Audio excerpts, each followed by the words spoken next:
So this should be the first Edpuzzle you're watching for this unit, and we're talking about proportions.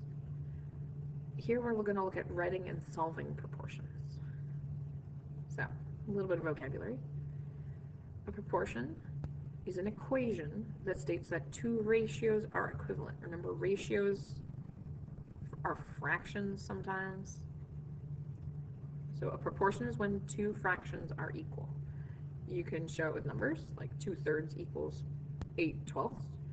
And you can show it algebraically. A over B, sorry about that, I want to get rid of that, equals C over D, or B equals 0 and D equals 0, because you can't divide by 0.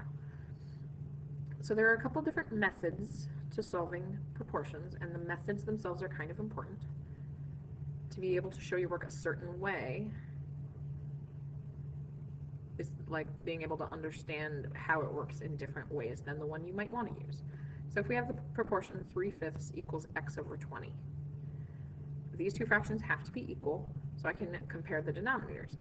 5 and 20 are similar. 5 times 4 is 20. So then I can do 3 times 4 to find my numerator.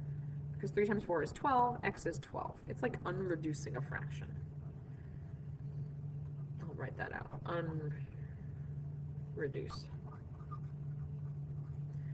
So if I was going to use equivalent fractions, equivalent ratios to solve this proportion,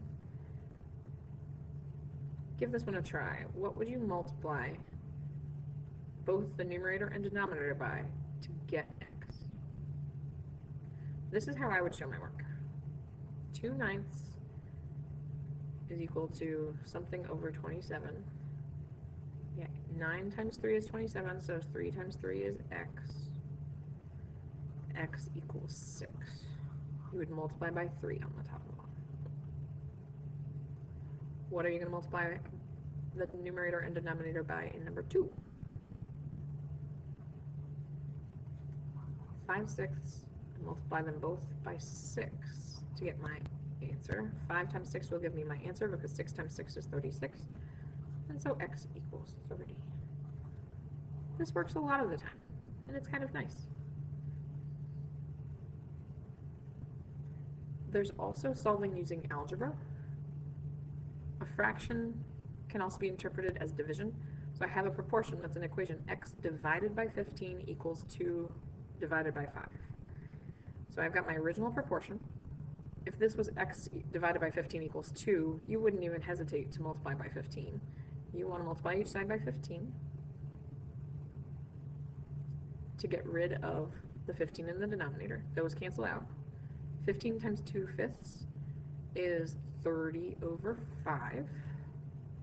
And when I divide, I get 6. So algebra, it's that you're multiplying both sides by the denominator. So if I check, I put my 6 back into the original fraction. I substitute 6 for x. I get 6/15 equals the same thing as 2/5. And 6 is 3 times 2. And 15 is 3 times 5. So yeah, they're equal.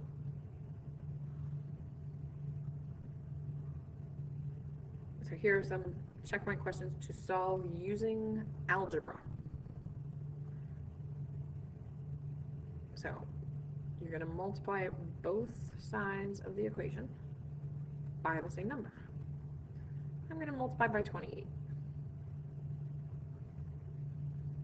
I could do 28 times 3 and then divide by 7, but it's a little bit easier to cancel stuff you can, because 28 and 7 are both divisible by 7.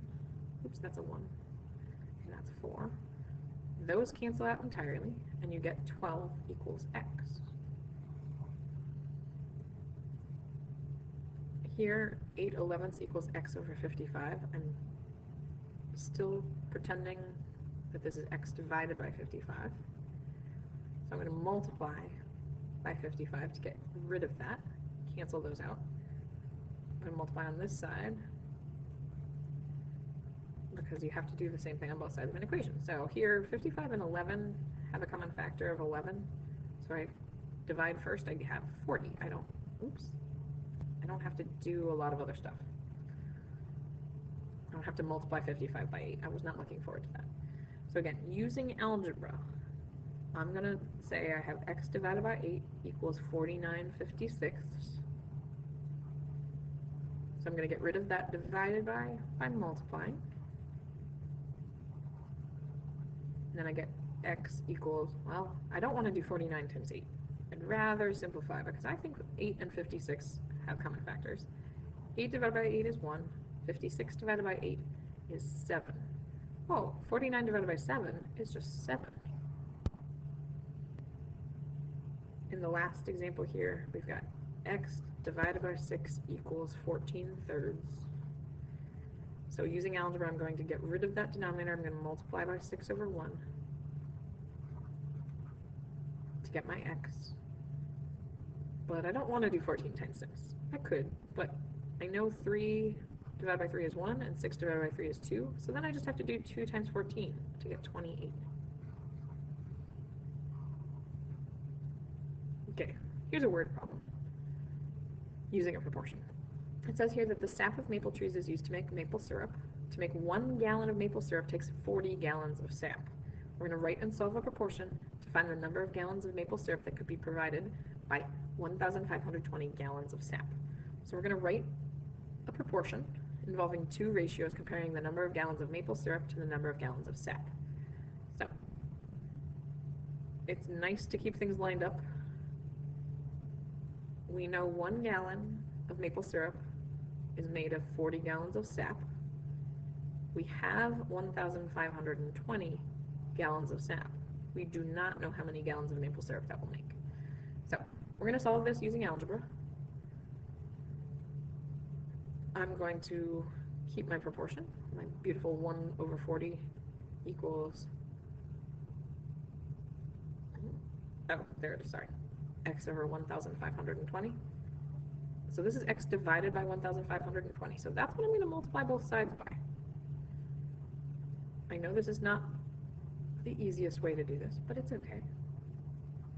So I get 1,520 over 40.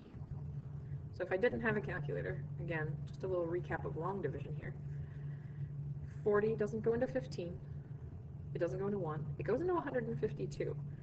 It goes into 152 3 times. 3 times 40 is 120, with 32 left over. I bring down the 0 and I have 320. 40 goes into 320 8 times, so I get 38. About 38 gallons of maple syrup can be made out of that much sap. So using that same information, we're going to write and solve a proportion for the number of gallons of syrup that can be made from 1,360 gallons of sap. So again, I had the 1 gallon of maple syrup made from 40 gallons of sap. We don't know how many gallons of syrup will be made from 1,360 gallons of sap yet. So I'm going to multiply both sides by 1,360. 1,360 over 1. So I get 1,360 over 40 as my answer, but I need to actually find that answer. So I can do that again. 40 doesn't go into 1, it doesn't go into 13, it does go into 136 3 times. Oops. Did I do the last one right? Let's check. Yeah, I did. Okay. So I get 120, so 16 left over, and I can bring down the 0. 40 goes into 160 4 times. So I'd say 34 gallons of syrup as my answer.